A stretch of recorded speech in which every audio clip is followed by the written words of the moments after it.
Hi, I'm Kate. I'm the scientific director of the foundation, and I'm here to update you all on a project we've been working on for some time, which is applying for a specific ICD code for Phelan-McDermid syndrome.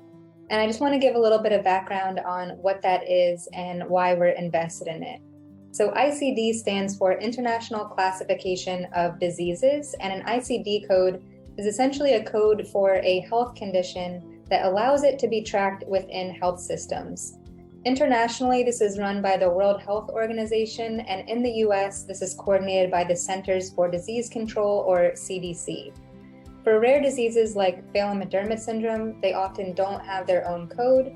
So when a person is diagnosed with PMS, it goes into the medical system as a code that is more general. It could be a general category such as deletions on chromosomes, and may contain with it tens to hundreds of other disorders. So within the medical system, Phelan-McDermid syndrome is not individually recognized or tracked, which is an issue.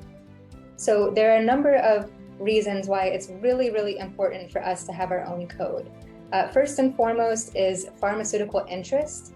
It can be a prerequisite or very important for companies to know that a disorder has its own code before they decide to engage on testing their drug on a population. And this makes a lot of sense because they want to know that the disorder is recognized officially as a disorder, and it can also give them an understanding of the infrastructure around the disorder and roughly how many people have the disorder. So we're hoping that having our own code will help us to engage a lot more with pharmaceutical interest. Second is public health data. So having our own code and not having PMS be lumped in with a lot of other disorders within the health system can help us to understand individually things like the massive economic burden of Phelan-McDermid syndrome. It can help us to understand, aside from membership, roughly the number of people with Phelan-McDermid syndrome, which is really, really important for all of our missions. It can also help collect insurance claims and possibly help support better insurance coverage for the disorder. There's also an area that it could be important, which is that states often do a cost-benefit analysis when providing services in terms of how many people have the disorder and how much funding they have in order to provide those services. Having our own ICD code can help us to not be lumped in with other disorders and possibly underestimated in terms of the prevalence of PMS. And hopefully, if we have our own code, we can help support a lot more of these services. So in short, we're hoping that with one project here with the ICD code, we can essentially push forward a lot of areas of support and research in PMS. And we know that this has been a major priority for other groups that have disorders that similarly impact their populations, such as Angelman syndrome and Dravet syndrome. And they have been successful, and we're hoping to join them very soon. And we've been invested in this for a while.